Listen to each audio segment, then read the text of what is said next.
I'm Scarlett, and I hail from the heart of Dallas, Texas. I'm a 35-year-old woman. I have got a story to tell, so grab a seat and let me take you on a little journey through my life. It all began when I was 25, living the Dallas dream.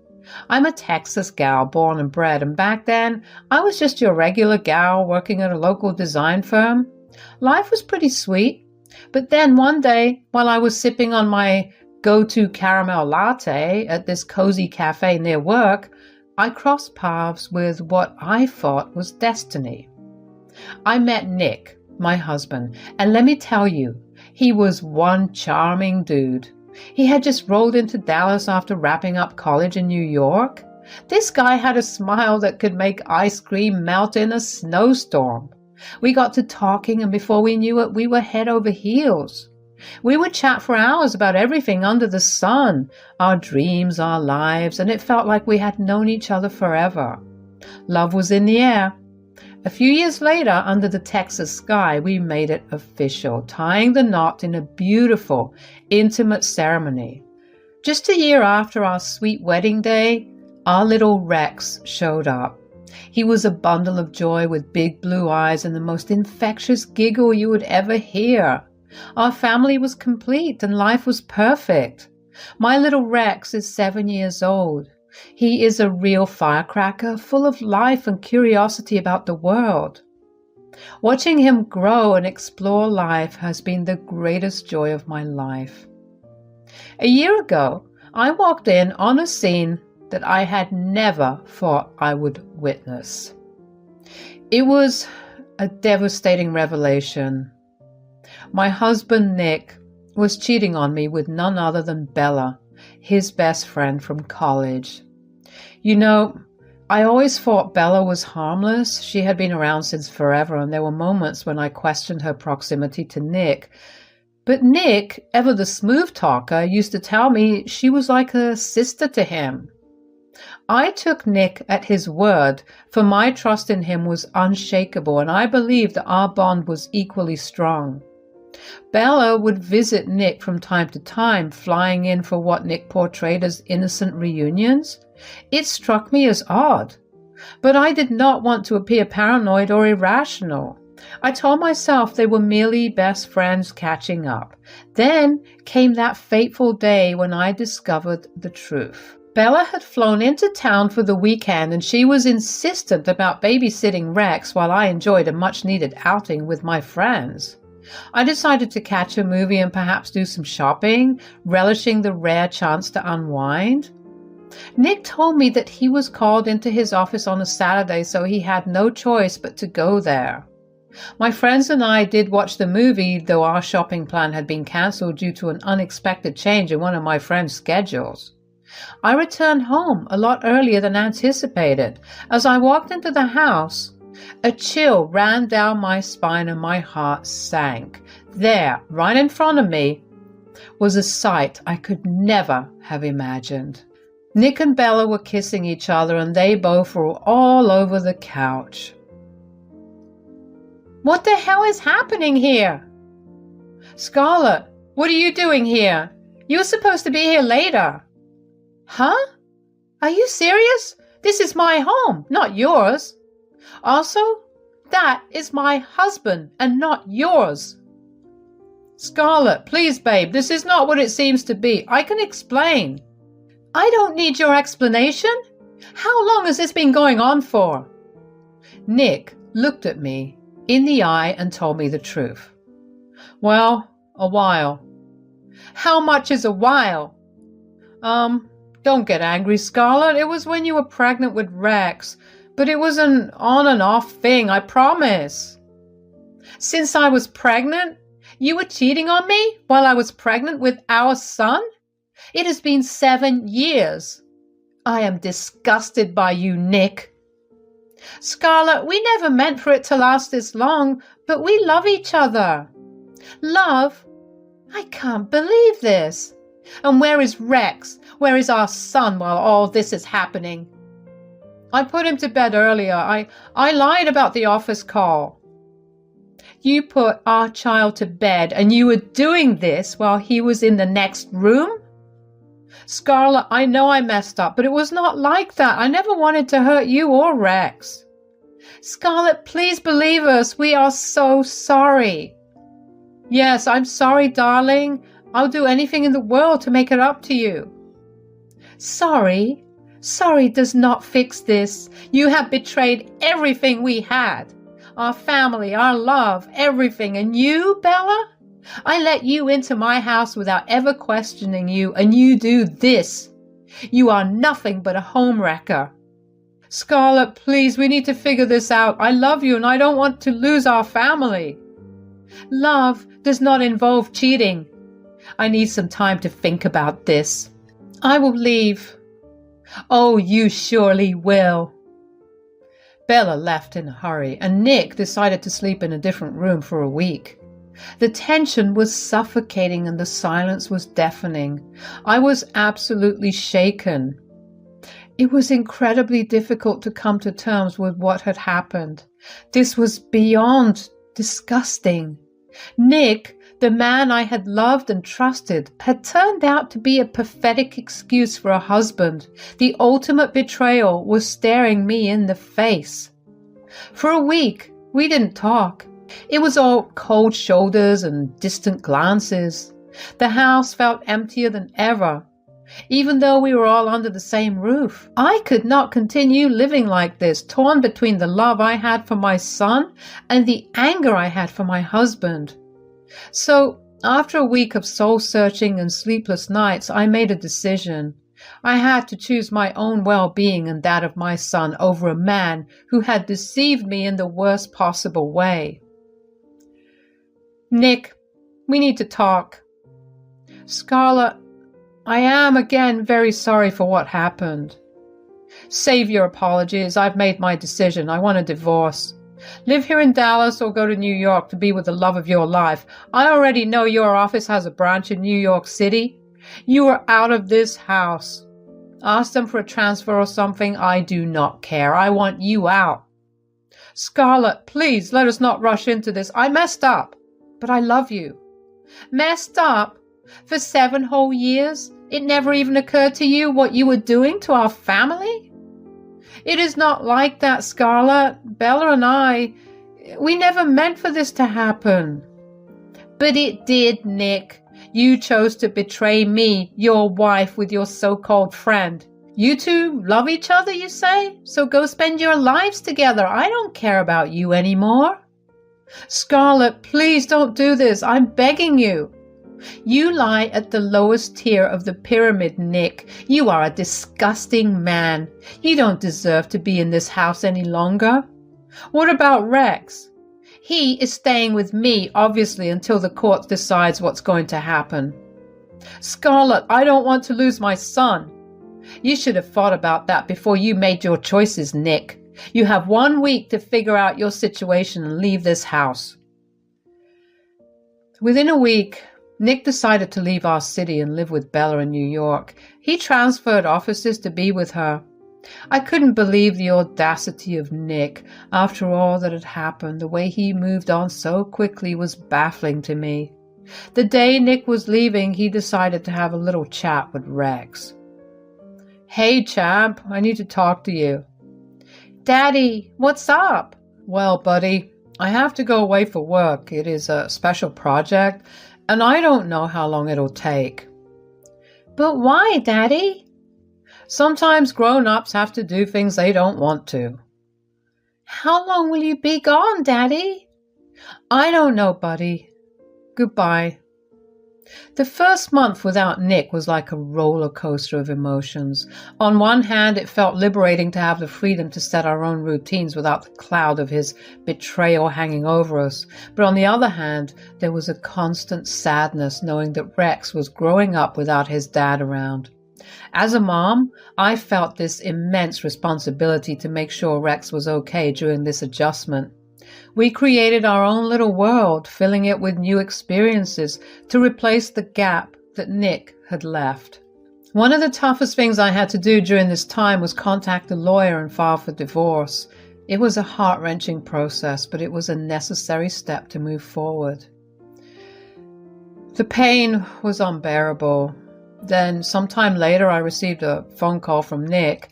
It was the very first time we had spoken since he left, and his voice sounded different, as if he had changed significantly. "Scarlett, it's been a while, hasn't it? I just wanted to let you know that Bella and I are doing really well. We are happier than ever." "Good for you, Nick." "You know, Scarlett, I've realized that you were not quite the woman I needed. You didn't understand me as Bella does." "Well, I'm glad Bella is the woman you need. So did you just call me to insult me like that?" "So here's the reason I called. I'm in Dallas and I want to pick up Rex. I miss him." 1 month has gone by and no phone calls. You did not even pick up any of Rex's calls, and now all of a sudden you miss your son? "We are not divorced yet, and Rex belongs to both of us equally. I'm taking him to New York City with me for a week. It will be good for him. I think it is essential for Rex to spend some quality time with his father. It will help him adjust to the changes." "I understand that, Nick, but we should work out a proper arrangement. We do not want to disrupt Rex's routine or create confusion." "Scarlett, I'm his father. I know what's best for him. I already bought his plane ticket. This is happening. I will drop by later tonight. Just pack a bag for him, will you?" "Sure." After my talk with Nick, I had to shift gears and prepare Rex for his week with his dad, so I packed a bag for him. You know, the essentials, his favorite toys, clothes, and that worn-out stuffed bear he can't sleep without. I wanted Rex to feel at home wherever he was. Then came the heart-to-heart talk. I sat him down and tried to make it as light as possible. I told him he was going on an adventure in New York City with his dad, and Bella would be there too. Oh, the innocence. And then I gave him his tablet and told him I would contact him about it. He was nervous and excited at the same time. Later that night, Nick and Bella came to pick Rex up. I watched them from the window as their car pulled up. "Bella, I did not know you'd be here too." "Well, Scarlett, you should have expected that. Bella and I are together now." "Yeah, Scarlett, we are very much together." "Look, this is not the time or place. I can't believe he'll be living with you and Bella." "You better believe it." "And one more thing, Nick. When you are with Rex, please don't tell him what's really going on between you and Bella. Don't put any ideas into his head. He's just a kid and he doesn't need to be caught up in all of this." "You are always overthinking things, Scarlett." "I'm just protecting my son." As they left, I was left alone with my thoughts. Life had been happening so fast with so many changes in just a couple of months. It was hard to catch up, you know. I could not help but think about Rex staying with Nick and Bella, especially Bella. Would he be confused about why his daddy was living with another woman? It was all so overwhelming. This was the first time Rex had been away from me for an extended period, and it made me a bit anxious. I knew he would be in good hands with his father, but I couldn't help but worry about how all these changes were affecting my little boy. Thankfully, I had a solid support system. My friends and parents were there for me, providing comfort and a listening ear when I needed it. I was incredibly grateful for them, and they helped me navigate the emotional roller coaster that was my life at that moment. For the next 4 days, I made it a point to video call Rex every day. Each time he picked up, it was like a little ray of sunshine. Sometimes he was out in the park with his dad, and on one memorable occasion, they were at Coney Island, riding all those funfair rides. Rex seemed so happy, and that was a relief. Bella was often there with them, and it was hard to see her interacting with my son. The pain was still fresh. On the 5th night of Rex's stay, when I video called him, my wildest nightmare came true. "Hey, champ, how was your day? What did you do? I've missed you." "We went to a museum, Mom. It was so cool. I wish you could have been there." "That sounds fun. Where is your dad, by the way?" "He's not home, Mom." "Oh, he's not? It is quite late, so you must be with Bella, right?" "No, Mom. I'm home all alone." "Wait, what? Is there a babysitter with you?" No, there's no babysitter, Mom. Rex, it is 10 at night. Did you eat something? Dad said he would get pizza on his way back home, but he's not back yet. Hold on a minute, sweetheart. I'll talk to your dad and find out what's going on. I was mad, furious even, at Nick. How could he leave Rex all alone? It was irresponsible and, quite frankly, unacceptable. My concern grew as I tried calling both Nick and Bella, but neither of them was picking up. It was as if the universe had conspired to send me into a panic. Desperation began to set in. I called Rex back, hoping to hear his little voice on the other end, but there was no answer. My heart pounded in my chest and fear gripped me like a vice. I could not help but let my mind wander to all the worst-case scenarios. Had something happened to them? Was Rex okay? My thoughts were racing a mile a minute, and all I wanted was to hear my son's voice, to know that he was safe and sound. I called all three of them again and again, but there was still no answer. At that moment, I knew I had to take matters into my own hands. Desperation drove me to pick up the phone and call Jordan, a close friend who worked in the airline industry. I explained the situation to him, the urgency of it all. Without hesitation, he assured me that he'd do whatever he could to help. I had to get to New York, to my son, as quickly as possible. Jordan worked his magic, arranging the earliest flights possible. The flight was scheduled for 4 a.m, and the hours leading up to it were the longest and most agonizing I had ever experienced. At 3 a.m., I could not wait any longer. I knew I had to get to New York as soon as possible to find out what was going on and to make sure Rex was safe. I left for the airport in a hurry. As I sat there on the plane, I couldn't stop the tears from flowing, my heart pounding with panic and fear. The seat felt like a prison, the minutes stretching into hours. I knew where Bella's apartment was, having been there once during a visit, but finding my way there at that hour was a challenge, and the dark, quiet streets of New York City only added to my sense of urgency. It was 9 a.m. when I finally reached Bella's apartment. Exhausted, frantic, and terrified, I stood outside her door, my heart pounding. My knuckles hit the door in a hurried rhythm, each sound feeling like an eternity as I waited for someone to answer. Rex finally answered the door. It seemed like he had just woken up. I hugged him and held on to him, crying, "Rex, I'm so glad you're okay. I was so worried." "I was asleep, Mom." "Thank God you locked the door from the inside." "Dad told me to." "Rex, are Dad and Bella still not back yet?" "No, Mom, they're not here." "Well, sweetie, Mommy is first going to make you a quick snack and then pack your bags. You are coming back with me." I stayed at Bella's apartment with Rex until 1 p.m. The flight back home wasn't scheduled until 3, and there was no sign of Nick and Bella. With each passing minute, my fury grew, and I could have throttled them both with my bare hands for their irresponsibility. I couldn't fathom how they could leave a 7-year-old child all alone and not have the decency to communicate with me. God only knows where they were, what they were doing, or why they had left my son unattended. I just wanted to get back to Dallas. We arrived back at our home in Dallas around 8 p.m, and I could not help but feel a sense of relief wash over me. Still, there was no word from Nick. I had so many questions and so much anger, and a part of me was also worried for him. Then, after having takeout for dinner, I dialed Nick again, and this time he picked up. But this time, I was not letting him off the hook easy. "Hey, how's it going?" "I'm okay. It's been quite a day. Where have you been?" "I just got around to listening to your voicemails. You sounded concerned about Rex last night." "Yeah, I tried to reach out to him, but he was not responding yet. So, where is our son?"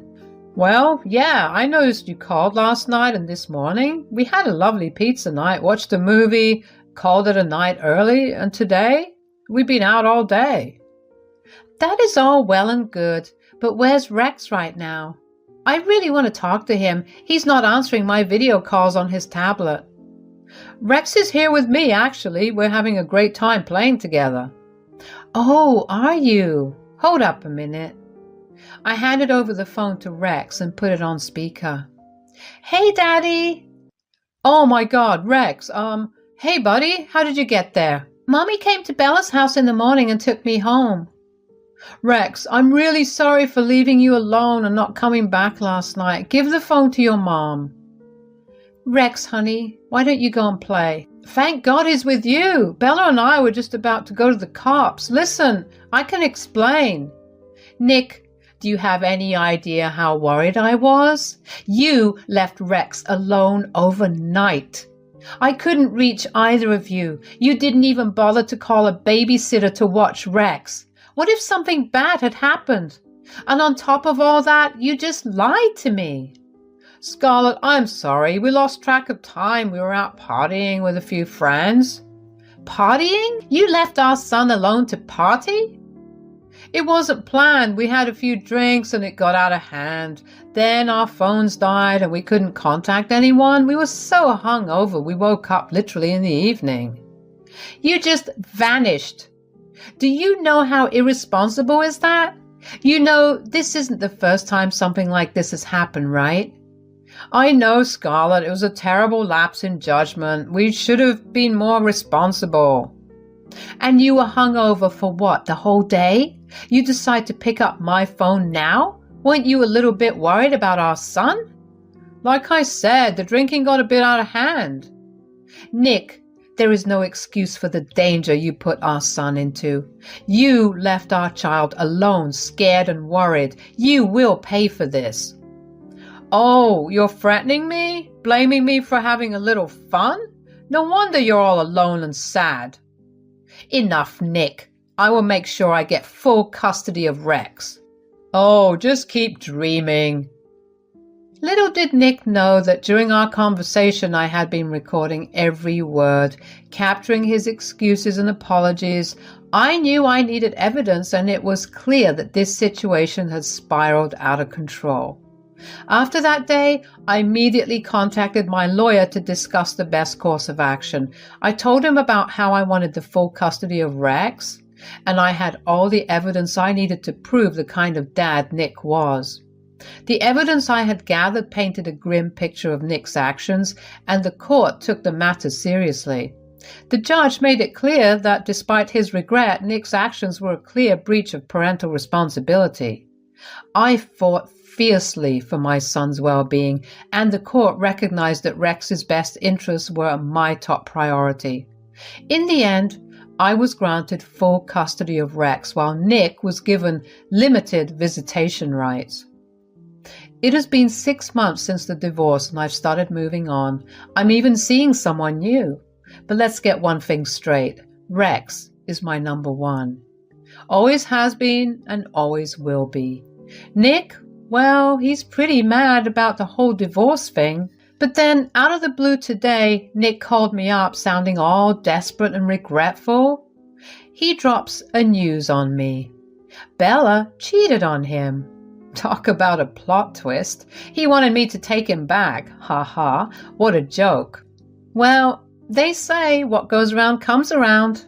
And today, it seems like life's giving Nick a little taste of his own medicine.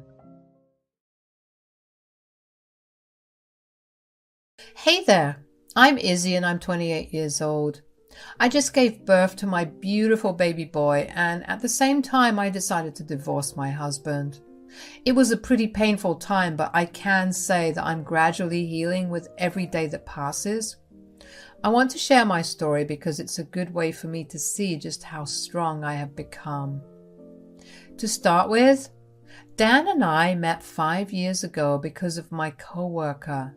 She and I are pretty close friends to date, and one day I was just telling her about how I miss being in a relationship. She then set me up with one of her good friends who was also looking for a relationship.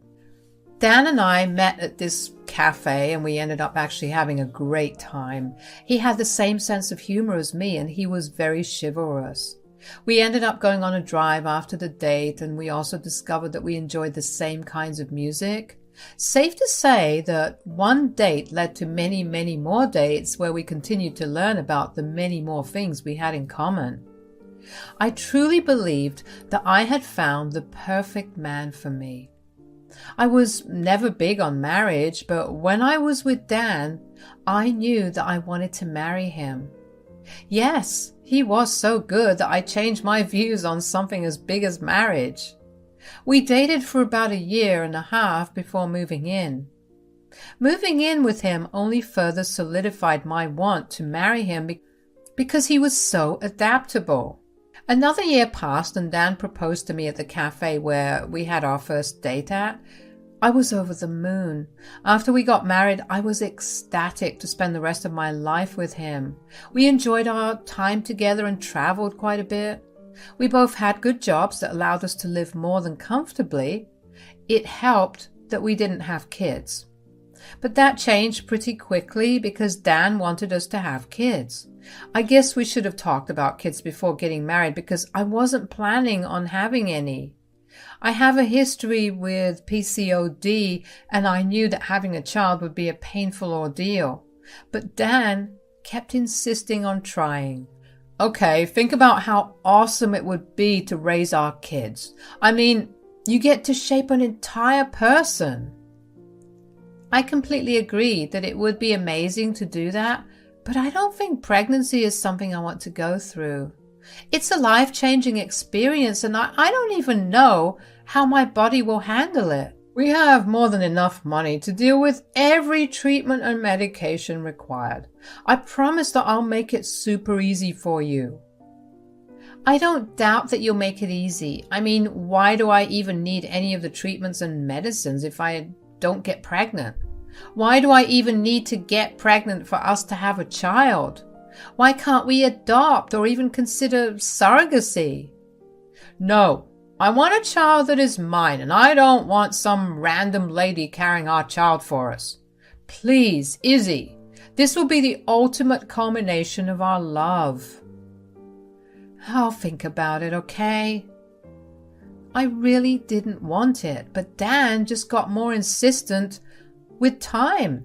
Eventually we went to the OB/GYN, and after a bunch of tests, the doctor told me that it would be possible and safe for me to carry a child. So with that, we began trying. It took a little while, but I did get pregnant. My pregnancy was pretty hard throughout. I was in constant pain and I was always tired. At the beginning stages of my pregnancy, it was bearable. I could still go out and about with just a little more effort and tolerance. But as I got further along in my pregnancy, I found it harder and harder to move around out of the house. Don't get me wrong, I still walked around our house, but that was the extent of it. I relied completely on Dan. I remember feeling bad that Dan was responsible for all the chores around the house, but at the same time, I was literally incapable of helping him out. And it helped that Dan never complained. At some point, I realized that Dan was overworking himself, and if he continued, he was going to burn out. I didn't want that to happen, so after he had settled down in bed one night, I talked to him about having someone stay with us to help me out. How are you feeling? Good, just really tired. But what about you? Do you need me to get anything for you? No, I'm all right. In fact, that's what I wanted to talk to you about. I feel like I'm making you do too much work. Oh, honey, no. You're the one carrying a child. I mean, yeah, it's tiring, but I'm sure it's nothing like what you're experiencing right now. I agree, but I still want to make things a little easier for us. So I was thinking that we should have someone stay with us to help me out. Do you mean you want to hire someone or have family over? Whichever works best, I don't mind. Well, I was also trying to figure out a way to tell you this, but since you brought it up, I can say it now. Oh, what is it? My mom has been hounding me about coming to stay over so she can take care of you. I don't know about that, Dan. I mean, look, how about we have her over for a month, and if you don't want her there, we can hire someone. Or we can have my mom come over. You know that your mother doesn't like me, Dan. I'm happy that she wants to be involved, but I'm not having the best pregnancy. I don't have the energy or the mental capacity to deal with her antics. I know, but letting her stay with us for 1 month will also get her off my back. I kid you not, I've received a phone call from her every single day at the same time for the past 2 months. I didn't say anything because I didn't want to stress you out. I'm sorry, but dealing with her hasn't exactly been the easiest. Oh, you poor thing. I can imagine what she was like on the phone when you kept refusing to give in to her request. Okay, we'll let her stay here for a month. Not a day longer than that, though. Of course, I'll make sure of it. Dan's mom, Polly, and I didn't exactly have the best relationship. From the time we met, back when Dan and I were dating, she's been pretty hostile and aggressive with me. She has never failed to make me feel bad about myself. She would constantly make comments about my weight, my appearance, my personality. When we got married, her behavior only got worse. When she found out that I would continue to work after getting married, she lost her mind. She kept telling Dan about how I was being a disrespectful wife who didn't care about her husband. According to her, I should have stayed home and taken care of the house while waiting on my husband arm and foot. Of course, these are very outdated views, and I said so too. Of course, that led to her yelling at me for trying to brainwash her with modern, disgusting ideologies. Dan has tried his best to keep the peace between the two of us, although he's never really said anything against his mother. We used to have fights about it because I always felt like I was the one compromising, but he never ever asked her to make any compromise.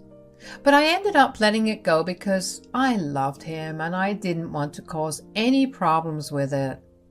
I did tell him that I would be actively avoiding his mother, and he could not change my mind about that. I guess he agreed with that because that meant less work for him to deal with. Polly and I have had the bare minimum conversations, but she did become a lot easier to deal with when I got pregnant. She believed that this pregnancy would force me to become the ideal housewife.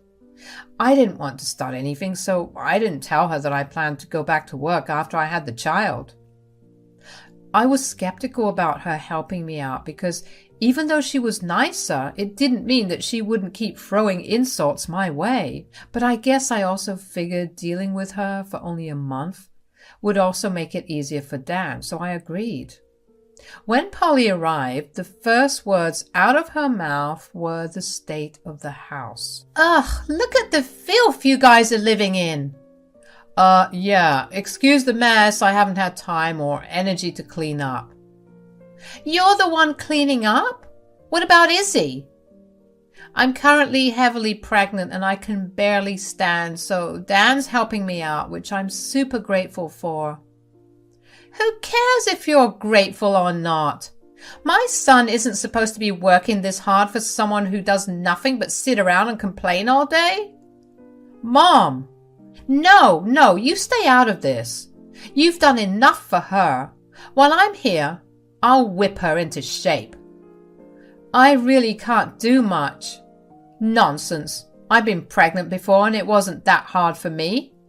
Sure, but every woman experiences pregnancy differently. I'm glad you had an easy one, but I sure as hell am not. I'm so sorry that you have to deal with all this, Dan. Don't worry. I'm here now, and you won't have to do a thing. I rolled my eyes at her, but didn't say a word. I felt like Polly had a weird thing where she needed to prove that she was better than me for Dan, which was concerning. But it didn't affect my relationship with Dan, so I didn't really bother with it too much. The next few weeks were hell. Every time Polly did something around the house, she would make sure to tell Dan about it, while also telling him that all I did was sit and watch TV. Polly also never failed to yell at me for making up my struggles. She would keep telling me that I was just trying to get attention. I ignored it to the best of my abilities, but every once in a while I would retort back, and that would lead to a screaming match between the two of us. I tried to talk to Dan about it, but he would tell me to just bear with it for a little longer. This response was not really normal, but I did notice that Dan became a lot more distant. He would come back home from work and rush immediately to his mother's side. He barely bothered to check up on me unless I walked up to him.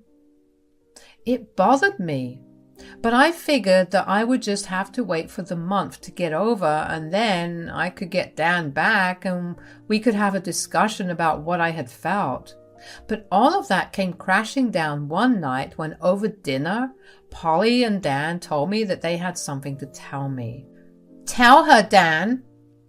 Tell me what? So, Mom and I have been talking these past few weeks, and with the baby on its way, we realized that we won't get much time to spend together after. Plus, becoming a father has just made me so much more appreciative of her, so we've decided to go on a vacation together. Vacation? But Dan, I'm 7 months pregnant. I can't do much without help. How am I going to make it through? Look, we need bonding time together. You'll understand it when you become a mother. Dan, you absolutely can't go. I need you here.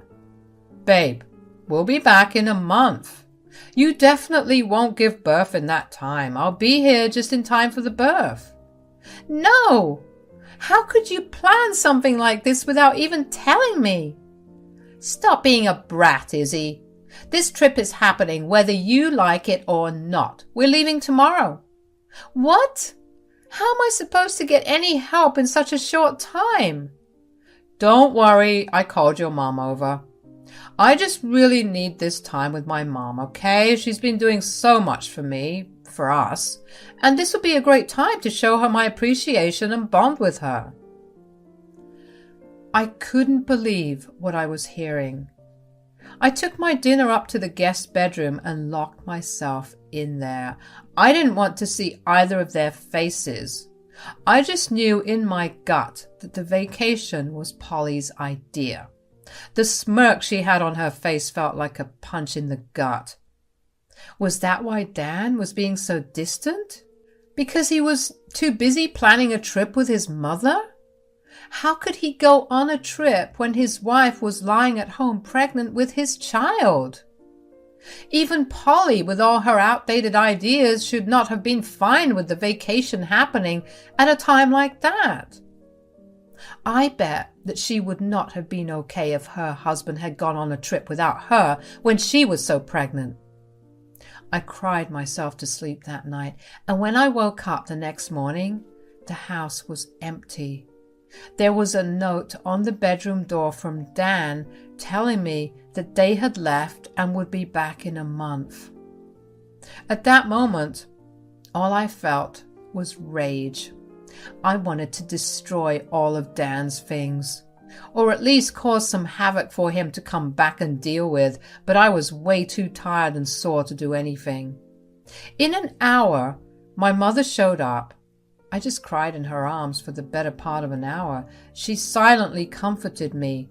She didn't know why she was called over, and she asked me where Dan was. Is Dan at work? Nope. Where is he then? Is this why you guys called me to help you out? Kind of, but not really. We had called Polly over because she begged to be here.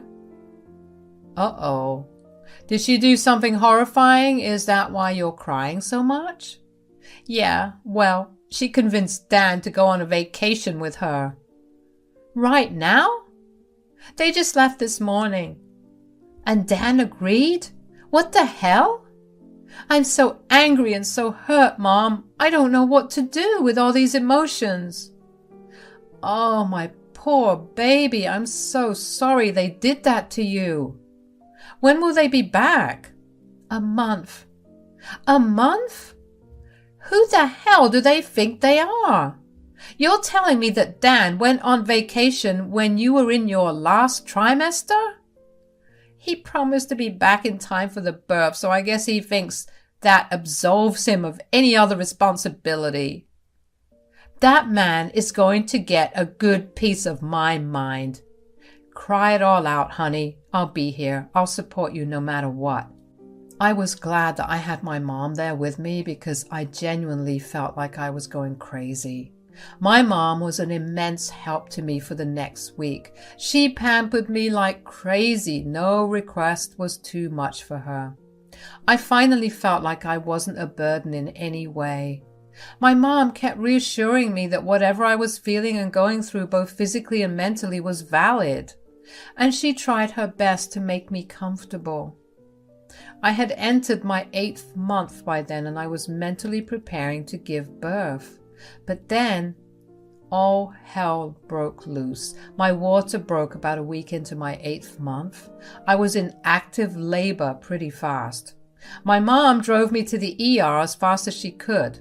While in the car, I kept trying to get a hold of Dan and Polly, but neither of them picked up the calls. I was frustrated and in so much pain. All throughout the delivery, I cried because Dan wasn't there. But it still felt good to not be alone, as my mom was there holding my hand through the entire thing. After giving birth, I experienced a lot of blood loss and I fell unconscious. Thankfully, the baby was perfectly healthy, although I had to spend the next few days in the hospital recovering. While I was recovering, my mom and I had a long discussion about what I planned to do when Dan and Polly came back. My mom tried to contact them too after I had given birth, but they didn't pick up her calls either. Even though it broke my heart, I decided that the best course of action was a divorce. It also helped that I was really angry at that point. I didn't want my baby's father to be someone who would abandon them at important times. Dan had shown me his true colors, and there was no way I would let that slide. He would choose his mother over anyone else, including his wife and child.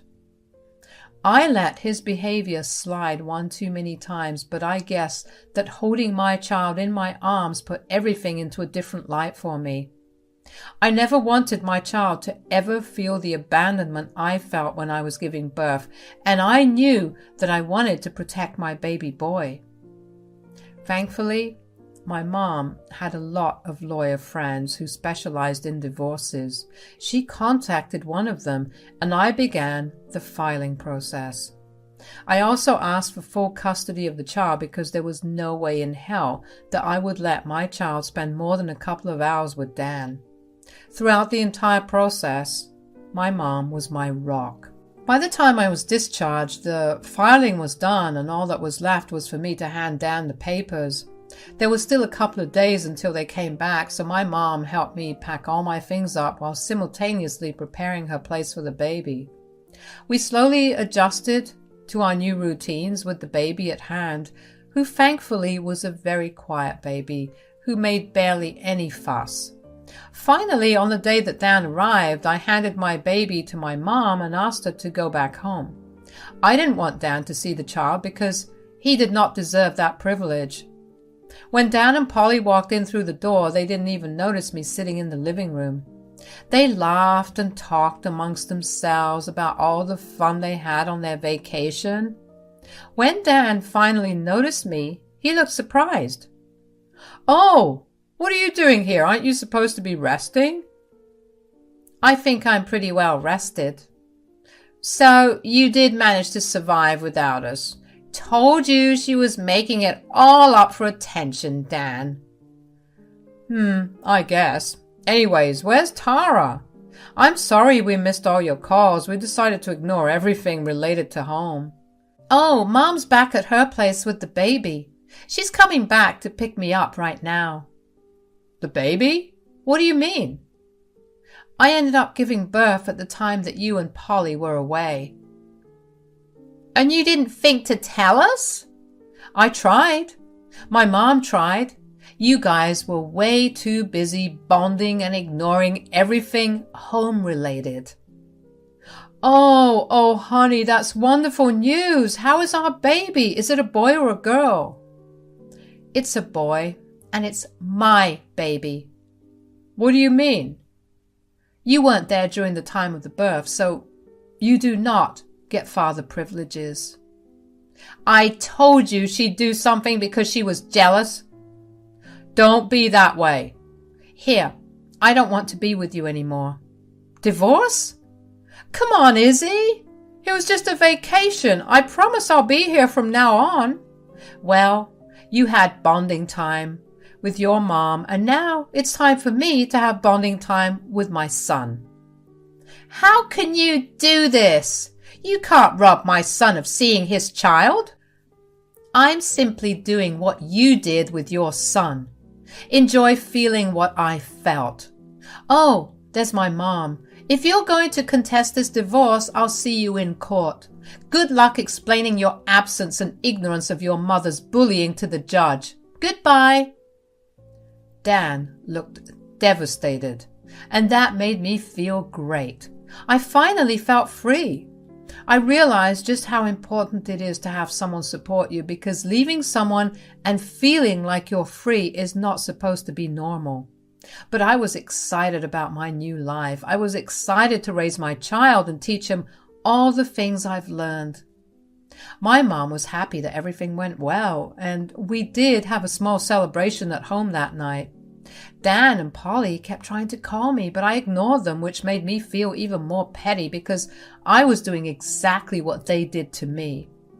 Dan did try to contest the divorce, and he fought for more custody, but in the end, everything went my way. My state is a lot more partial to mothers, so I was glad that I was given full custody while Dan only got visitation rights every other weekend for 4 hours, along with having to pay for child support. My mom has been helping me out, and I will forever be grateful for everything she did for me. She's been the best mother and grandmother. She's helped me also find a part-time job where I could work from home while taking care of the baby. Life has been going good so far. I don't care to look up Dan or Polly, but every once in a while I will get a phone call from them and I answer it if I feel like it. So far, Dan has been consistent with his child support payments, but if he cuts down on them, best believe I will have his visitation rights taken away as well. I can't wait to see where life will take me after this, but I'm sure that with the right people by my side, I'll be able to get through anything. So bring it on. Hello, I'm Kate. I'm a 35-year-old woman who just freed herself from her toxic husband. Yes, it was so bad that divorcing him was like attaining freedom. But let me introduce you to my ex-husband, Chris. Chris and I met on a blind date set up by a mutual friend. I will admit that Chris is a very attractive-looking man who has a very charming personality. Right off the bat, he ticked all the boxes that describe the ideal man for me. We shared a lot of interest, and conversation between us flowed effortlessly. We spent a good 6 months just going out on dates without ever making it official. We would take turns planning out the dates, and we always managed to do something fun and exciting. After we made our relationship official, we continued to do that, and after a year of dating, we moved in. It was around that time that I became aware of Chris's financial situation. He didn't make a lot of money, and even though I gave him advice on how to grow his career, he never seemed to take it. But I didn't think it was that bad, considering he made a decent amount to support himself, and I was ready to carry over the rest of the costs. Anyway, after about 4 years of dating, we made a decision to get married, and a year later we decided to purchase a house. We used my name on the mortgage and deed because I had a much better credit score than Chris, and it was the best option back then. In hindsight, I am so grateful that Chris was on board with that decision. It was about 2 years into us being married that I noticed changes in Chris's behavior. He began to get a lot more demanding and stopped helping out around the house as much. Before, we equally split our chores, but then all that stopped because he always claimed to be too busy at work. I still let it all slide because I understood how tiring work could get. I picked up everything around the house, but at some point, it was tiring for me too. I talked to Chris about it and he would promise to help around, but a week later we were back to square one. It was frustrating, but I let it go because I loved Chris and I wanted to be able to provide for him in every way that I could. Things remained that way for about another 3 to 4 years. Of course, our relationship did take a downfall when it came to going out or doing things for fun because I never really had the time or energy to. Even so, it was still surprising to find out that Chris was cheating on me. I first discovered my husband was having an affair when he had left his phone unlocked while he was in the shower. I didn't mean to snoop, but as I was going to put his phone to charge, I saw a notification on his phone that piqued my interest. The notification was a message from someone named Leah. She was asking Chris how long till he left his pathetic wife to go and meet her in the nearby motel. I was shocked and devastated. Never in a million years would I have thought that Chris was cheating on me. There was nothing in our marriage that indicated that he was cheating. Every night when he got back home from work, he greeted me with warmth and love. Our relationship had been going great and we rarely ever fought. So why had he been cheating on me? I wanted to cry and throw up all at the same time. I felt my world crumble and fall apart. At that moment, though, I decided that I had to put on a brave face, so I left Chris's phone that way and let the chat be open so when he came out of the shower and checked his phone, he would know that I knew about his affair. When Chris did come out, he saw the unlocked phone and the chats and immediately figured out that I knew. He tried to avoid talking about it, but I was not going to let that happen. You know I know about your affair. Let's talk about it. I don't think we should. Who is it? I'm sure you saw enough to know what her name is. When did it start? A year ago? Can we seriously not do this? Why did you start seeing her? Babe, please, let's not do this. Don't call me babe. Tell me. I don't know why I'm doing it, okay? I guess I just missed the thrill of dating someone who's on the same wavelength as me. So, I'm not on the same wavelength as you? Well, I wouldn't say that exactly. You've just become boring. Excuse me? I mean, you never want to go out, nor do you ever make any fun plans when we do go out. You're always tired, and we practically have no life in the bedroom either. You do realize that I'm always tired because I'm doing all the chores around the house and working. You've never once offered to help me out. Listen, that's just your duty as my wife. I told you to stay at home, but you refused to. That still shouldn't mean that you don't contribute to the house. I'm the man of the house. I get to do whatever I want. You get to do whatever you want, so you cheat on me? If that's what it takes to have some fun, then I will. I was hoping that we could talk about this and maybe start repairing our relationship, but clearly that is not going to happen. I don't think anything will change you being boring. I'm happy to stay married, but I will continue to see Leah. I need to be away from you for a while. I'm going to sleep in the other room. I couldn't bear to be in the same room as Chris the longer he spoke. It was clear that he was unapologetic. Aside from the fact that he didn't even want to talk about it, he made it abundantly clear to me that he did not view me as anything but a wife, whom he expected to do everything for him.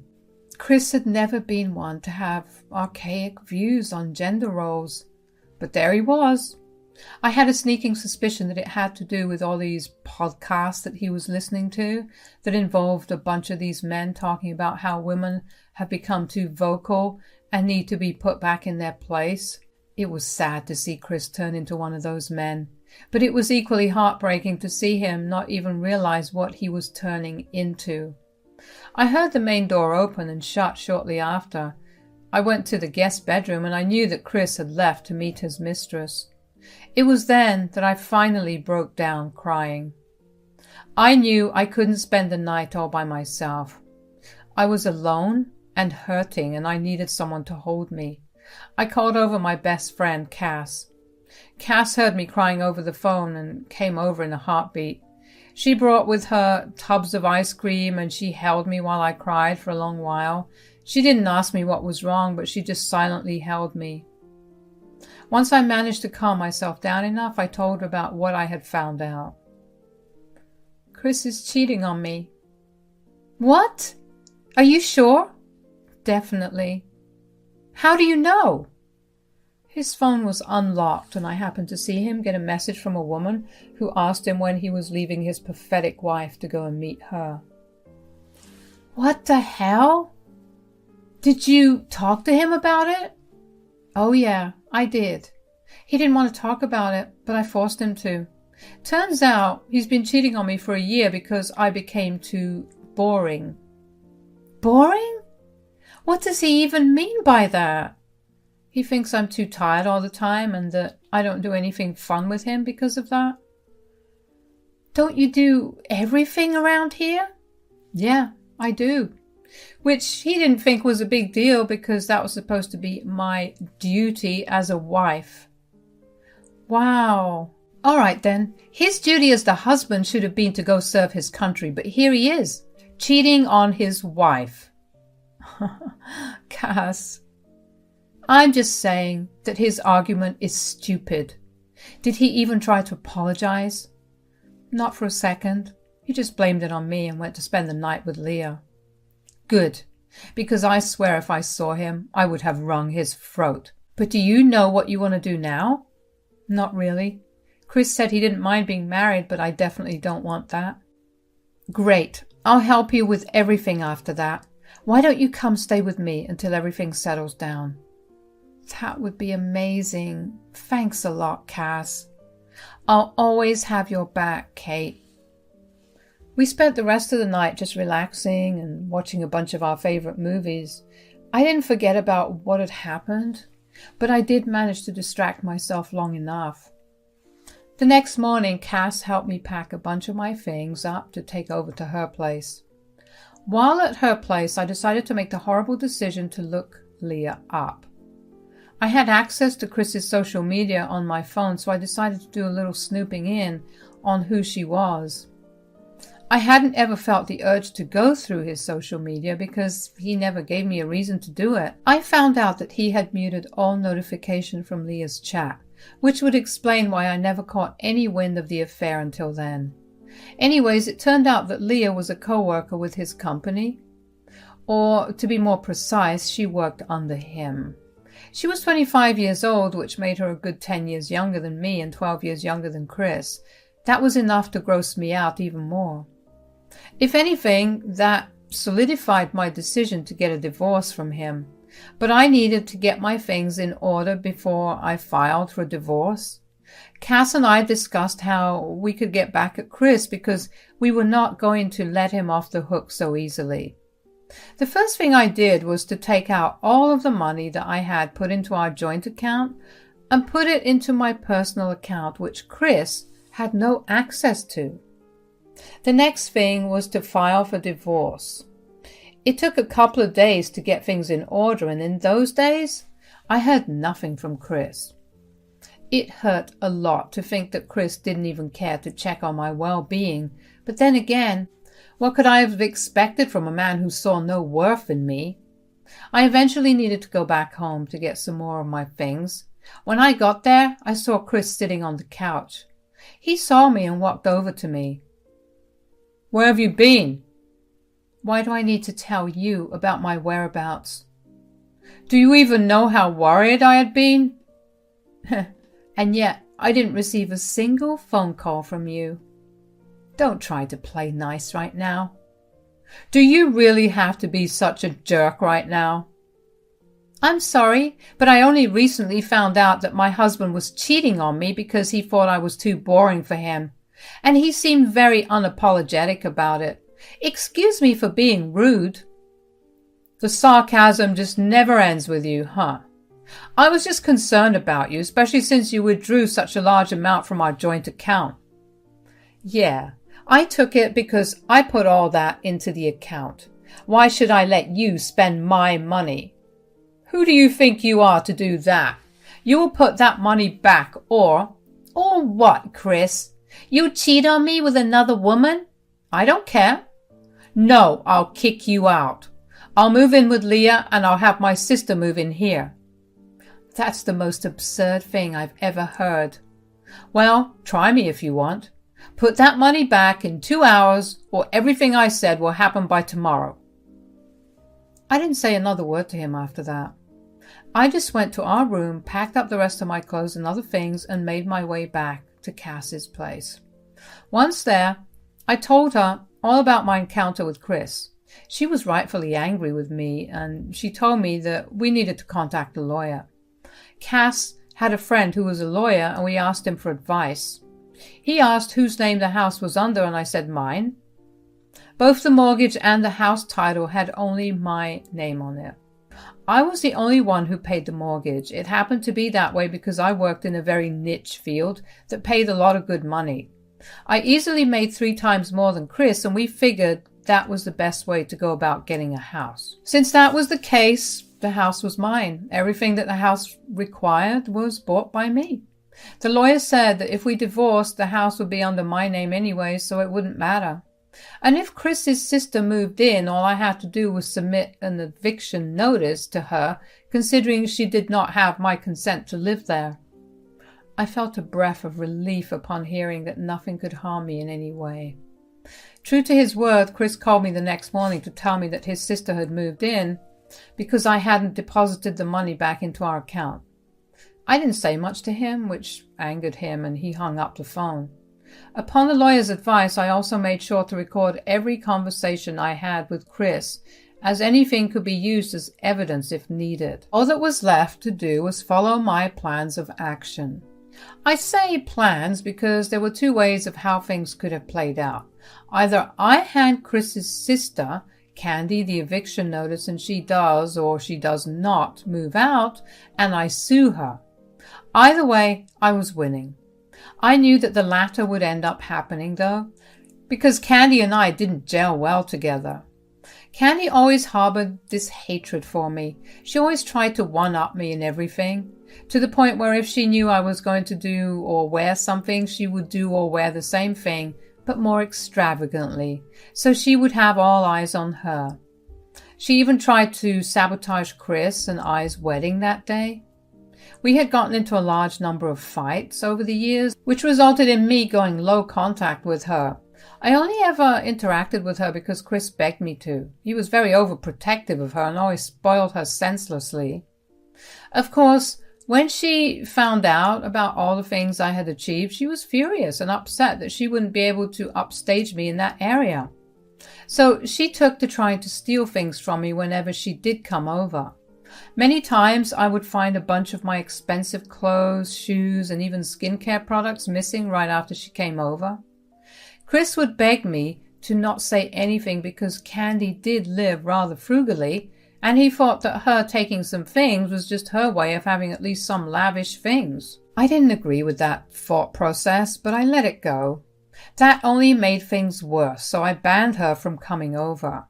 That didn't make either Chris or Candy happy, but Chris couldn't stop me because I had told him just how much she had actually stolen from me.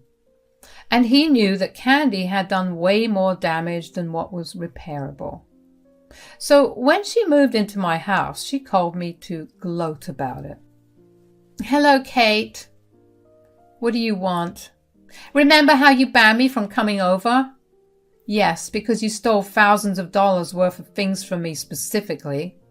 "Who cares about that? Guess where I am right now?" "Chris told me you moved in."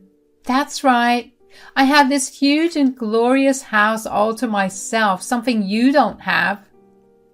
I think I still do have the house. I've already sent an eviction notice your way, and I'm giving you 3 days to move out. Ha! An eviction notice? From you?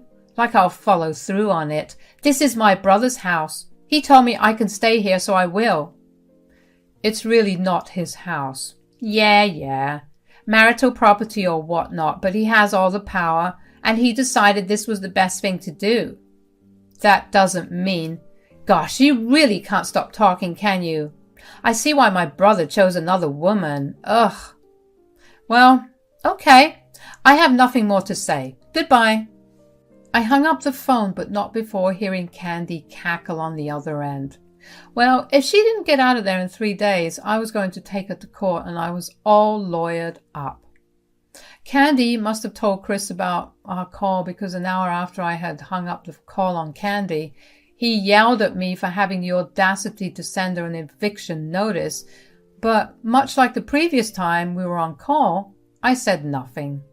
Within the next 3 days, 2 things happened. The first was that I had the divorce papers delivered to Chris, and he decided that he wanted to contest it. The second was that Candy still hadn't moved, so I had a court summons sent to her. Legally speaking, she was a squatter, and she was shocked to find out that the house was in my name and not her precious brother's. I was there when she got the summons, and she yelled at me for tricking her. I told her that I did no such thing. I had given her ample time, and I had warned her to move out, but she refused to listen. She had to face the consequences of her actions. In court, my lawyer presented all the evidence, the eviction notice, and recordings of phone calls that showed me telling Candy to move out, and her refusing to do so. In my state, squatting is taken rather seriously, so Candy was charged with a Class A misdemeanor and was given a fine of $500 to pay. The look of utter defeat and humiliation on her face was very satisfying to see. After years of holding back, to see it all culminate to this made the wait worth it. Chris and Candy approached me after things had settled down with Candy. They came over to Cass's house to hound me for doing what I did. How could you do that to my little sister? Your little sister has been terrorizing my life for the past few years, and I shut that down in the best way possible. A decision you agreed with. Yet the second I grew a spine and told you no, you went right back and pulled her into this. That's your fault. I only did that because she had nowhere else to go. She got evicted and I was doing her a favor. So the house suddenly became an option because we were going to separate? If we weren't, would you have snuck her in? Well, save it, Chris. I don't want to hear anything more from you. I'll just see you in court. How is the house even in your name? Your brother's name isn't on any of the documents, and I have been the one paying off the mortgage along with other repairs meticulously for the past 5 years. No matter how much your brother contests it in court, he won't get any ownership of the house. All he'll get is a much lighter wallet. You set him up. I just know you did. I didn't do anything. Your brother firmly believes in being the man of the house, so he should have taken up all the roles that I did, but he would much rather me do all the hard work while he reaped the benefits. Thank God that this is no longer going to be a problem for me. Goodbye, you two. I slammed the door in their face, and that was that. Over the next few weeks, Chris decided that since he wasn't going to get the house, he was going to fight over every single possession that we had, down to our dessert spoons. But I had no worries about it. Whatever furniture he wanted and claimed was his, I had all the receipts of who paid for what. He truly was going to only get what he contributed to, which was not much. While he was busy lobbying for all our things, I decided to send the screenshots of his inappropriate relationship with Leah to Chris's HR. Within a week, he was let go, and surprisingly, Leah wasn't. I found out through some of Chris's colleagues whom I was friends with that she had claimed that he had forced her into the relationship. Otherwise, he would not have given her projects. Needless to say, that relationship did not last after that. It took a couple of months, but the divorce was finalized and I was officially a free woman. I decided to throw myself into work, but not before celebrating for a long while with Cass for being able to kill two birds with one stone. The last I heard, Chris and Candy were living together in some rundown apartment while still searching for jobs. Their parents send them both a small budget to live on, but aren't happy with what they did. I know about that because my in-laws called me to apologize for their behavior. Since I'm now free, I am looking forward to what more life has to offer me. There was one thing I learned through all of this. It's to never ever forget my worth, and also that I am a horrible person to mess with. Cheers! Hello everyone here. My name is Irina, and today you will be hearing about my mother-in-law, Sue. She is your typical monster mother-in-law from hell, who was dead set to remove me from her son's life. Did her plan work? No, but she tried hard. Since you guys love mother-in-law stories so much, I thought my story would entertain you a bit. Also, if you ever find yourself in a situation like mine, my story will tell you what to do. So, me and Emmett, my now husband, dated for 4 long years. We met through a mutual friend, and the rest is history. He is a great man and equally handsome. I was surprised to see him single and didn't know what was up. When I started to date him, I knew why he was single. He did give me a small warning. He said, "I want you to meet my mom, but I'm not sure. Don't get me wrong, Irina, I'm sure about you and about us, but not my mom." "Why, Emmett? What are you so worried about?" "She won't react positively to our relationship. I don't want you to get this wrong. It's not like you are the wrong candidate or something. Mom just doesn't like when I bring a woman home." "Seriously? But you are past 20 now. Why would she have a problem with that?" "Well, I grew up with my mom alone since my father left before I was born. My mom just fixated on me a lot. It makes her jealous to see another woman in her life."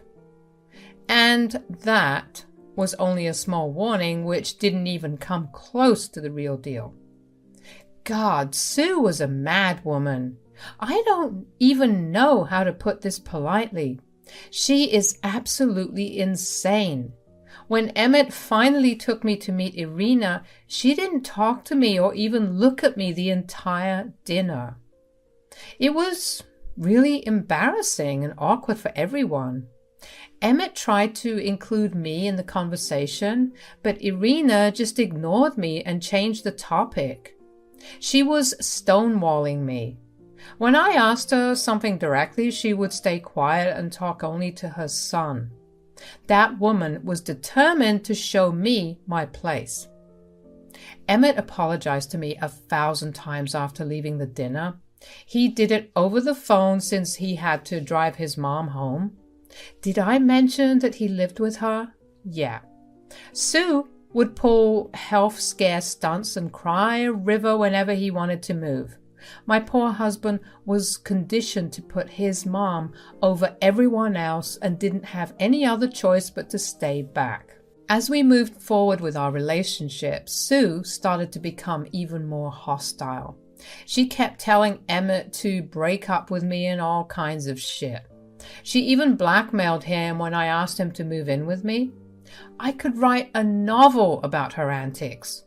I put up with her horrible behavior because I loved Emmett, and he loved me too. But things got worse after I married Emmett. On my wedding day, Sue walked up to me and said, "Don't be so happy, Irina. This marriage will not last a year. I will make sure of it." What? What are you saying, Sue? Who says things like this at a wedding? "I don't care about your stupid wedding. You will never steal my son away from me. I can promise you that. I will make sure this marriage dissolves, and then I will have my son back where he belongs." "Emmett loves me, and I love him too. Don't you want your son happy, Sue? My son was perfectly happy with me. He didn't need you in his life. I don't care how you managed to trap him, but you won't be here for long. I won't allow some woman to take over my son. I am and will be the only woman in his life. I hope you remember that." Her words made me cry on my wedding day. As if this wasn't bad enough, she also cut up my wedding veil and threw out my flower bouquet. It was a disaster, but I and Emmett still got married. Emmett tried to get his mom to apologize, but that apology never came. What was worse was the fact that we had to live in Sue's house after the wedding. On my wedding night, I cried to Emmett and said, "I can't do this, Emmett. I love you and really want to marry you. I want this marriage to work, but I can't stay here. I can't have Sue in our lives. I'm so sorry for my mother's mistakes, Irina. You know I am the only one she has. I cannot cut her off. Please understand my situation. Sue will make my life hell in her house, Emmett. Can't you see that? I will be miserable here. I already am. I promise I will figure out something about the living arrangements. I won't let you suffer for long. Please, just give me some time." Emmett assured me that he would do something as soon as possible. He did keep that promise. Within 3 months, Emmett took a job opportunity in another country. The pay was exceptionally good and he decided to take it. Sue wasn't happy and threw some major tantrums. But she calmed down when Emmett said that she could come and visit. He flew out soon while I was all set to fly out to him after a month. Thankfully, that month, Sue ignored me a lot. She never talked to me and did her own thing. I thought that maybe I could have a quiet month before I leave for good. I would worry about Sue coming there later. Well, fate had other plans. It was just a few days before my flight was booked to my husband's country. I had a strange feeling when I saw Sue sneak into my room. She thought that I wasn't looking or even in the room. I was actually in my closet with the door half closed, so she couldn't see me, but I could see her. Imagine my surprise when Sue sneaked into my room while I was quietly packing my stuff. I stayed silent and observed what she was doing.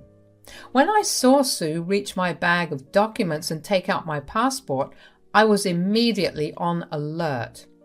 She took my passport and happily left the room. I came out of the closet and tried to make sense of what I was seeing. Well, I went to the living room to find my mother-in-law discussing her evil plan with a friend on the phone. I was shocked to learn what she was about to do to my passport. I quickly went to her room and saw my passport lying in a black pencil case. Something came over me and I took out my passport to replace it with hers. Then I went back into my room and called Emmett. I said, "Your mother has just tried to burn my passport, Emmett. She came into my room and took my passport. She thought I wasn't there, but I was in the closet packing my stuff. I overheard her plan when she was telling a friend on her phone."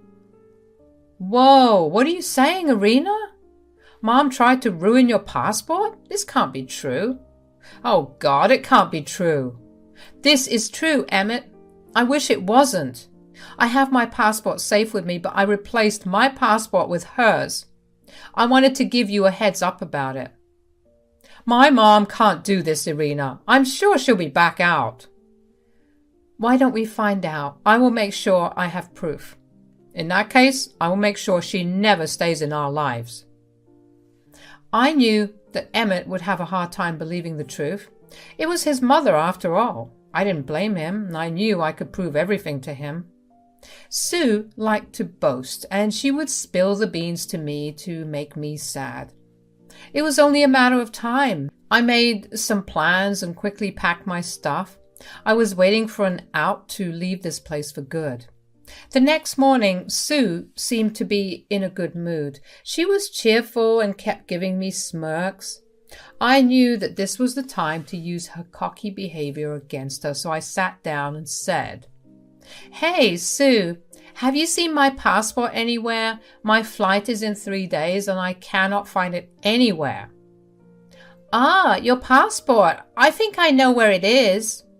"Oh, really, Sue? Thanks for finding it. I must have misplaced it. Can you give it back to me?" I already knew where my passport was.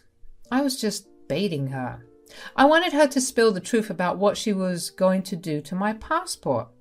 And Sue took the bait without even being suspicious. She looked at me and laughed at first. Then, with the meanest voice she could muster, she said, "No, I can't, Irina. I have destroyed your passport so that you cannot live with my son in another country. It had been burned to ashes. Now, you will be forced to stay here while I go and have a good time helping my son build his life there. Things will be just like they were before you came into the picture." "Oh, really, Sue? You think it will be that easy to remove me from my husband's life? Have you forgotten the fact that I am not his girlfriend anymore? I am his freaking wife." Divorces happen to a lot of people, Irina. Not all marriages are meant to last a lifetime. It will be easy for me to get rid of you now. I will be around Emmett a lot of times, while you sit here unable to do anything. A few months in, I will be able to convince him to leave you. Then there will be nothing holding us back anymore. This time, I won't allow him to bring in worthless people to replace me again. The way Sue had planned this entire thing was disgusting and amusing at the same time. She was so hell-bent on being the only woman in her son's life that she was ready to do anything. All this while she had been quiet because she was planning this whole thing. It's really impressive how fast she can come up with a plan to destroy my marriage and her son's life. She was confident that her son would listen to her and divorce me straight away. I can see why she would think that. I mean, they would be far away from me and I would be able to rarely visit. By the time I can get my passport back, it will be too late. It was a brilliant plan, I'll give her that. But there was a big flaw in it. She didn't even think about it, so I decided to enlighten her. I said, "That's a nice plan you've got there, Sue. I'm very impressed, but it is not going to work. Sure, you did destroy a passport, but—" "Oh yes, you can always get a new one, but it will take months. I will just need a little time to convince my son. After that, no passport will be able to help you."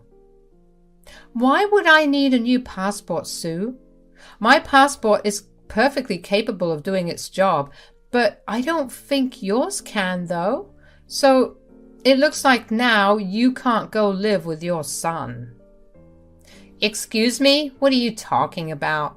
I have my passport and plane tickets ready. I will be leaving in a few days." "You can't do that if you don't have your passport with you, Sue.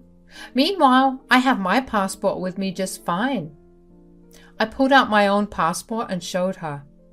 Yes, it was authentic and it was mine.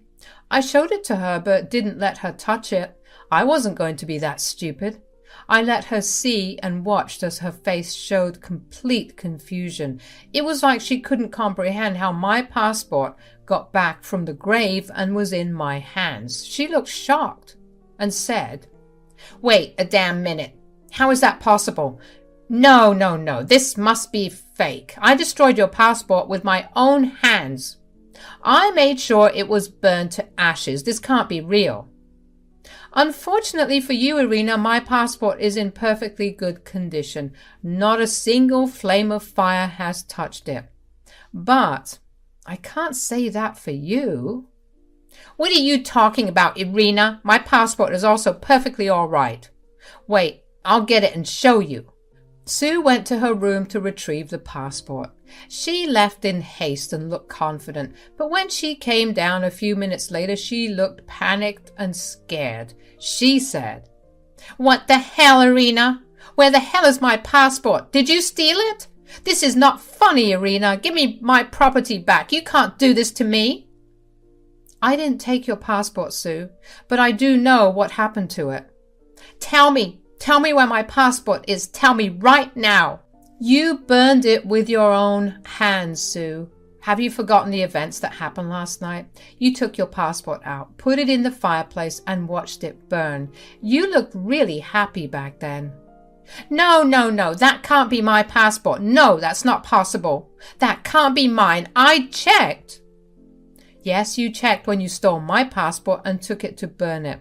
But in your haste, you forgot to check it one more time before throwing it into the fire.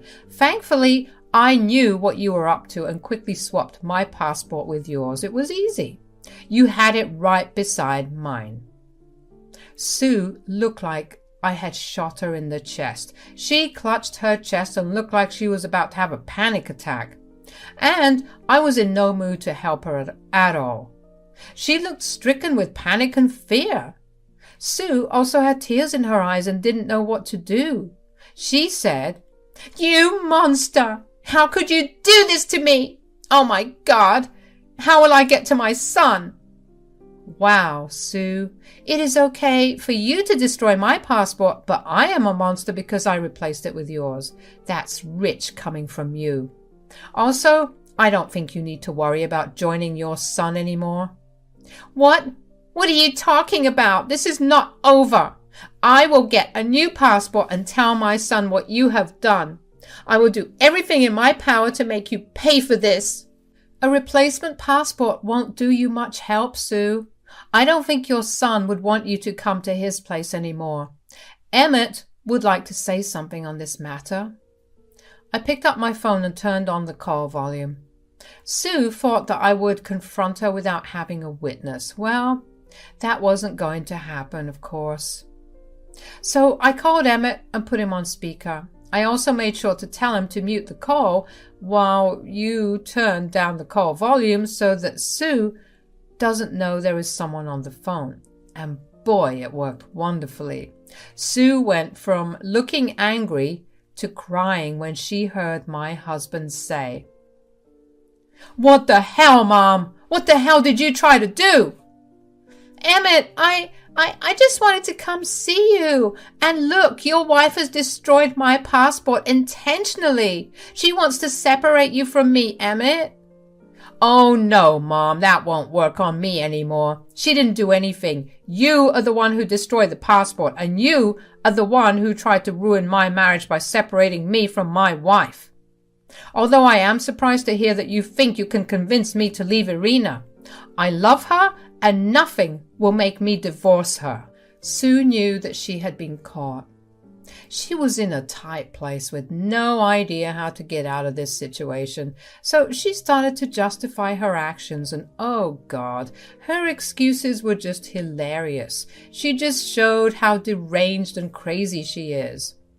She started to sob and said, "Emmett, son, you need to understand why I did it. She really does want to separate me from you.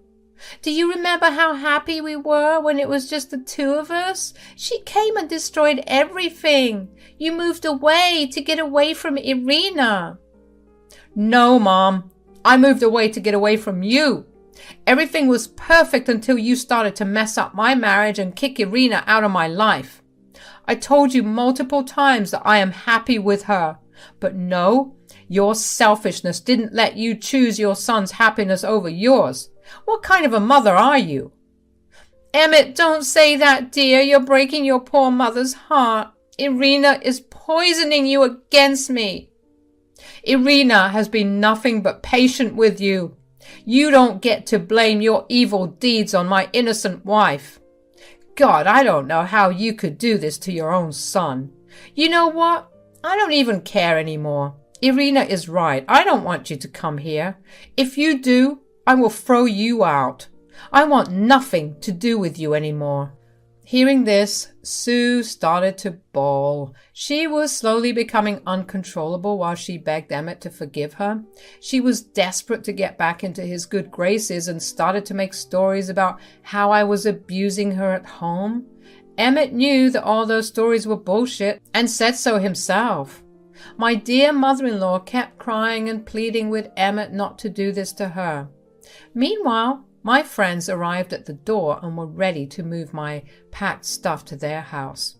There was no way I would stay with Irina any longer. I would be gone that day itself. They started to haul my stuff into their trucks while Irina continued to bawl in front of the phone. Finally, Emmett said, "Irina, do you have your stuff out of the house?"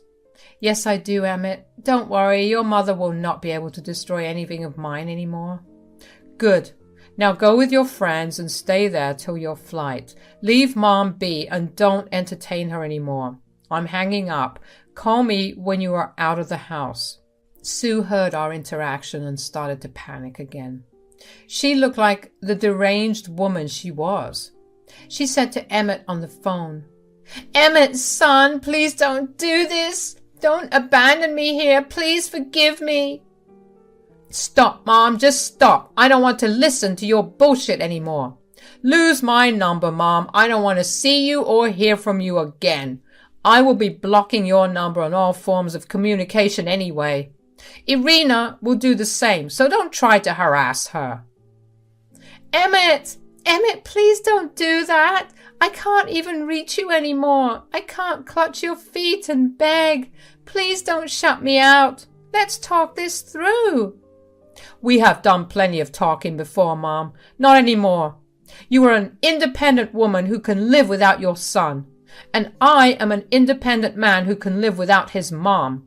We don't need to be in touch anymore. Don't bother." Emmett said that and ended the call. Sue panicked and ran to her own phone to try and call him. We took that opportunity to run for the hills. We all got into the truck and drove far, far away from Sue and her craziness. I called Emmett on my way and he picked up instantly. I said, "I'm out of the house, Emmett. I'm safe. Don't worry." "Thank God. I'm so sorry, Irina. I never should have left you there. Even if Mom had destroyed your passport and come here first, her words wouldn't have swayed me. I wouldn't have divorced you. You know that, right?" "Yes, I know that, Emmett. I trust you. Speaking of Sue, I take it that she is blowing up your phone?" "Yes, she is. Don't worry, she's blocked. And I am going to inform everyone in the family about her latest deeds. Trust me, everyone will be on our side. Just be careful for the next few days and fly here as soon as possible." I flew down to Emmett a few days later. My flight was exactly 3 days later, and I reached Emmett the next day. I was careful not to go out much and enjoy the peace and quiet at my friend's place. I couldn't take all my stuff to the new country, so I asked my mom to come and collect it. She would rent a U-Haul and take my stuff to her city. My friends were a big help and managed to keep Sue away from me until I left. Since then, Emmett and I were able to settle in just fine and were thrilled to start our new life. It feels good to be close to my husband after being away for so long. I will now tell you what happened to my dear mother-in-law. After I left her alone, she kept trying to contact me and Emmett, and we kept blocking every new number she bought. The extended family was already informed about her obnoxious behavior, and they all cut her off. I don't blame them. Who would want to keep in touch with a psycho like that? Anyway, Sue filed for a replacement passport and came to our country. But she doesn't know our address, so it was a waste of time. She did show up at Emmett's workplace and was escorted out by security. She threw such a big tantrum, and the cops were called, and she was promptly sent back to her country. She won't ever get a visa here again, so we will be free from Sue for a very long time. Hello everyone, this is Zoe. I have a Thanksgiving story to share with you guys where me and my new family absolutely destroyed my nasty mother-in-law, Erin. My husband, Aiden, his sister Sammy, and the rest of his family actually helped a lot to set things in motion. I will tell you what happened, but first you need to know what led to this story happening. Erin has always hated me. Why? Well, I had drug addict parents and grew up in foster care. Now, I went to school, got good grades, graduated college, and even had a good job. Did that make me a good person in Erin's eyes? No. She was absolutely convinced that I didn't deserve her son. She said, "A woman of such a messed up family background can't be my daughter-in-law. Aiden, did you forget that you come from a wealthy and well-respected family? We are of high status and can't pollute our reputation with a woman like her." Mom, what the hell are you even saying? You need to change your perspective on things. This is very offensive. Zoe is a great girl. Erin, I know my family isn't the best and I didn't grow up under the best circumstances, but that doesn't define me. I worked hard to be where I am. I will prove myself. Oh, please, Zoe, don't get ahead of yourself. Aiden and our family are way above you, and I am sure you picked and trapped him because of his reputed family and his wealth. I know girls like you well. Aiden and I tried our level best to make her change her mind. His father was long dead and didn't have much family left. He had been close to his mom and really didn't want us to have a bad relationship. Growing up without loving parents made me hungry for Erin's approval. I wanted to have her as a true mother-in-law. I extended invitations for dinner, tried to converse with her, and many more. Nothing worked. Every time she was around me, she would covertly insult me, sometimes directly to my face when few people were around. That's my mother-in-law for you. Her nasty behavior was somewhat kept hidden from her family. They were very wealthy with strong family values and really loved me. So Erin wasn't brave enough to directly insult me in front of them. But she regularly did it in front of Aiden and Sammy. Aiden and Sammy defended me, but that's all they could do. I was desperate to get her approval, and Aiden really wanted that too, so we never cut contact with her. A big mistake that we remedied less than 1 year into our marriage. Despite Erin being against the union, me and Aiden got married. There were lots of yelling matches that I won't get into now, but there is one detail you should know. The family loves hosting family dinners, and Thanksgiving dinner is a huge deal. It happened at Erin's place with family only. I was never invited, and Erin always gave everyone the excuse that I wasn't family yet. After we got married, everyone expected that to change. So when Erin only invited Aiden to the dinner, we were shocked. Aiden was super upset, while I just felt defeated. One day when Sammy came to visit and Aiden said, "Sammy, do you think Mom has forgotten to invite Zoe? Is there a possibility that she just forgot to send her an invitation too?" Wait. Mom didn't send Zoe an invitation? She said that the invitations were done. What the hell? I think she doesn't want me at her house for Thanksgiving dinner. I kind of expected that, but was hoping she would come around. That is freaking horrible. You two are married. She can't just not invite you for no reason. Mom is being a huge witch again. I'm thinking of calling her. I am seriously hoping that she has a good explanation for this. We can't just overlook her slight this time. Zoe has been through enough already. It was decided they would be calling Erin. I didn't have the energy to deal with Erin. I had given up. So it wasn't me who confronted Erin. It was Aiden and Sammy on a joint voice call. I was a mute listener that Erin didn't know was present. Aiden had said, "Mom, we're confused why you didn't invite Zoe to the Thanksgiving dinner. Your invite says that it's only for me and not Zoe." Yes, Aiden and Zoe are married now, as she is family. I don't understand why you only invited Aiden and not Zoe. That woman isn't family. I made it clear to you when you married her. Aiden, I don't understand why you two are so surprised that she isn't invited. What do you mean that Zoe isn't family, Mom? She is my wife, which means she is family. I made my stance clear to you a long time ago. Aiden, you married a woman I don't support of.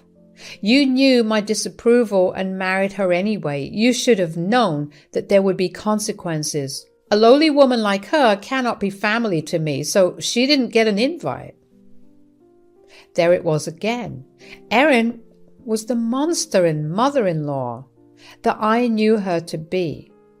Look, I tried my best to change her mind and even went through extensive humiliation to get her approval. But my lowly birth made it impossible to change her mind about me. It was bizarre how there was only one freaking person in Aiden's entire family who hated me because of my background. It was just ridiculous. I didn't know if Erin was stubborn and trying to be petty or if she was just that vile.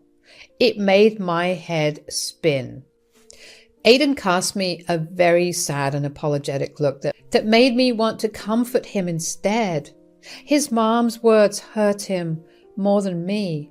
That man loved me like I was the best person in the whole wide world. There was no way I was blaming my poor husband for trying to make us all get along. My sister-in-law, Sammy, was furious on my behalf as well. She said to Erin, "Mom, are you out of your mind or something? Stop saying that Zoe isn't family. She is family to us, to all of us. You will not speak about her like that." My, Sammy, what has gotten into you? Has that little witch managed to turn all my children against me? See, I was right about her. She is a good-for-nothing girl. Stop, Mom, just stop. I've heard enough. For the past year, I tried my level best to change your mind. Zoe has done her best to prove herself to you, but all you have done is insult her. I see now that I made a grave mistake by telling her to try and win you over. We wasted our efforts for nothing.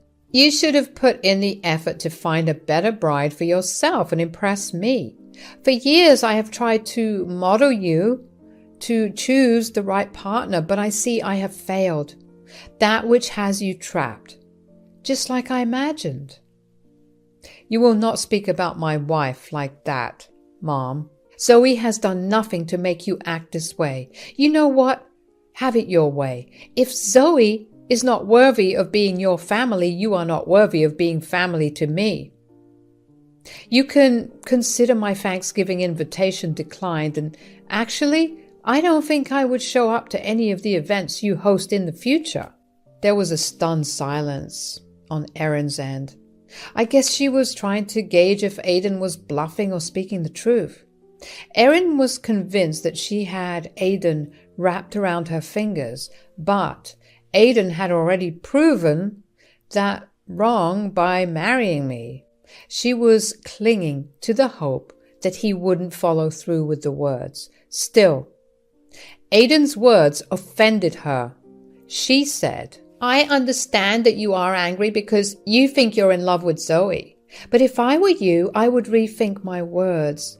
The day when Zoe would betray you and take all of your money, you will need your mom. I know people like her. It's what they do. Don't throw away your poor mother to defend trash like her."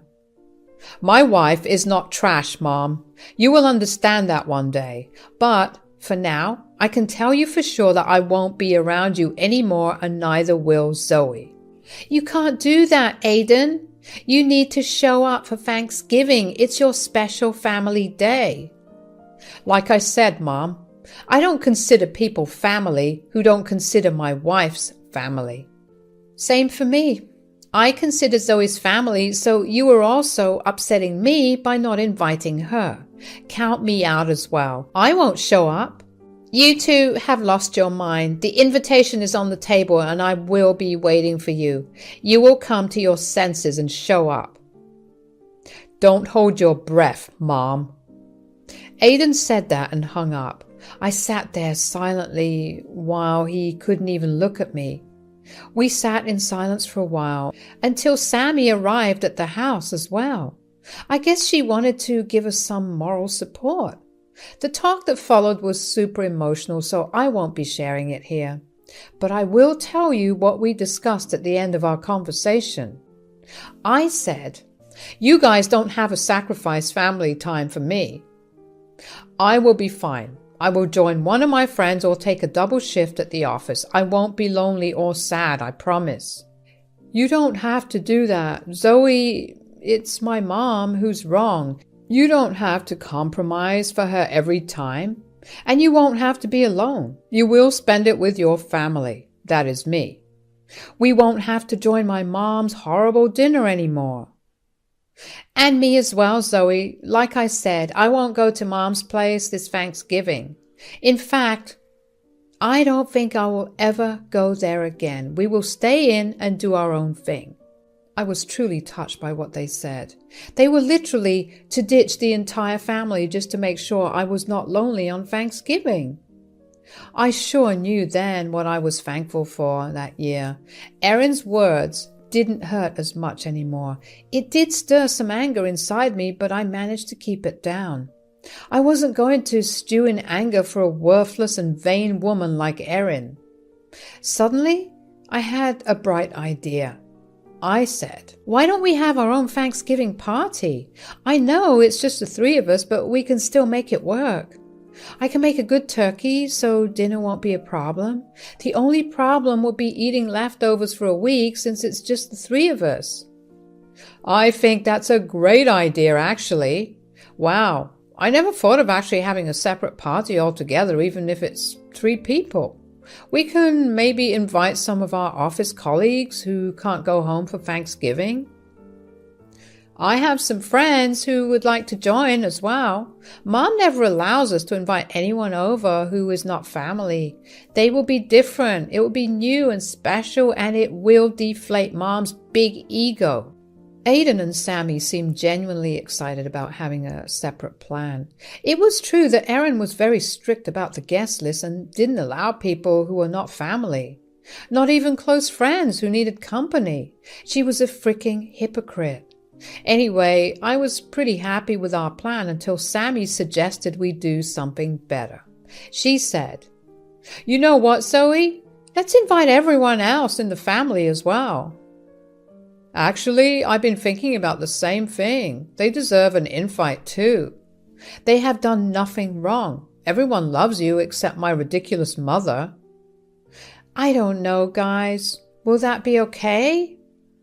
We will extend invites to them and explain the issues. They would want to know why you are not coming to Mom's Thanksgiving dinner. We won't lie about what happened. We will just give them a choice and let them decide."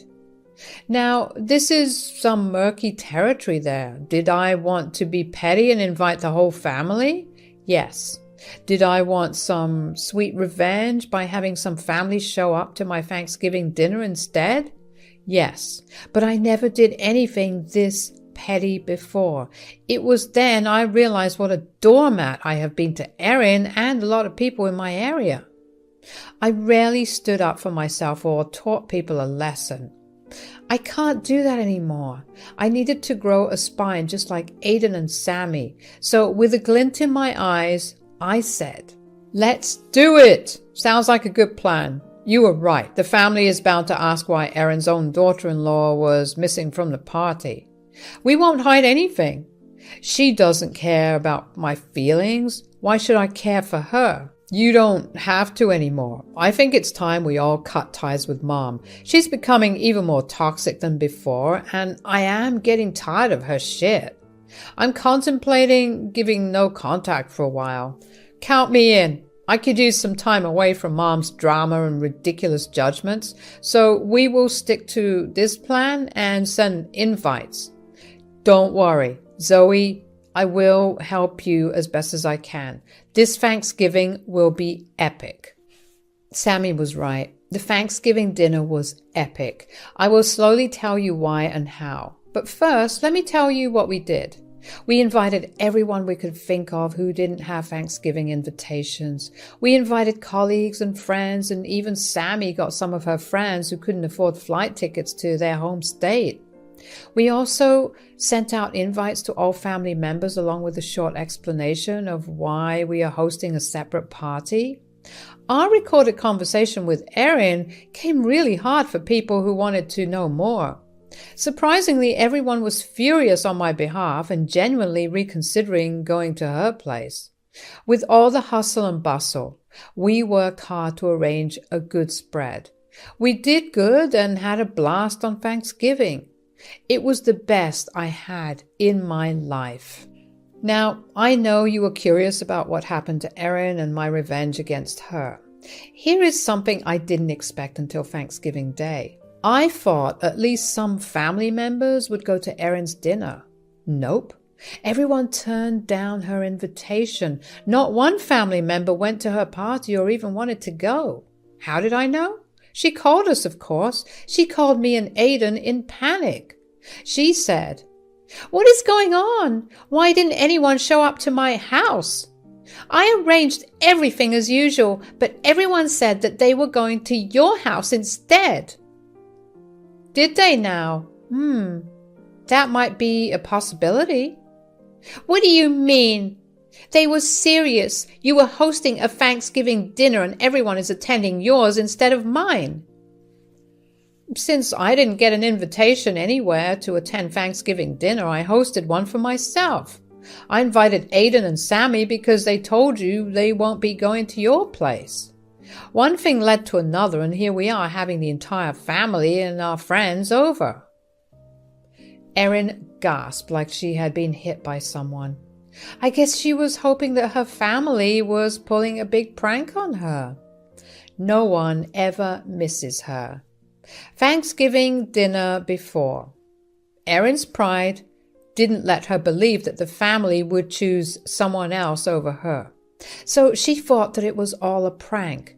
And she said, "Oh, please, this must be some sort of those childish pranks that you see online. Aiden, if this is an elaborate prank on me, tell everyone to stop right now. You know how much I hate childish and insensible things like that." "This is not a prank, Mom. Me and Zoe are hosting a Thanksgiving party this year. We called all our friends and didn't have anywhere to go or couldn't go home. While we were at it, we invited the family as well." "Aiden, don't tell me you support this. Your wife is trying to isolate me because I know the truth about her character. You cannot in your right senses support your wife." "Oh, I support her wholeheartedly, Mom. And she isn't doing this to isolate you. This is happening because you tried to isolate my wife from the family by not extending her an invitation. You did us a favor. I like our Thanksgiving party much better than yours. And judging people's faces, they seem happier to be here with us than with you. This is ridiculous. You can't do this. Thanksgiving dinner should be with family." "And? You said my wife is not family, so—" "You two need to stop being petty and let family come to my party. This is getting ridiculous. Have a party for yourselves. I don't care, but you don't get to keep my family members hostage. Let them come over and enjoy the right Thanksgiving dinner." "As you say, Erin, we are not holding anyone hostage. You can call them or ask them to come. They can leave if they want to. They know that already." Erin hung up on us and started to call family members. Most of them ignored her calls, while some picked up only to berate her for being such a nasty piece of shit to me. It all happened in my backyard, so I could see it all and have fun thinking about Erin's panicked face. Well, I didn't have to imagine her face for long. After a long and rather loud conversation with Grandfather, Erin showed up at our door. She was crying and looked really embarrassed. It didn't melt me even a little, and neither was anyone else pleased at her sudden, uninvited appearance. Aiden said, "What do you want, Mom? We are kind of in the middle of something." "That's right. We have a lot of guests over and don't have much time to spare for you. I'm not sure why you're here. Don't you also have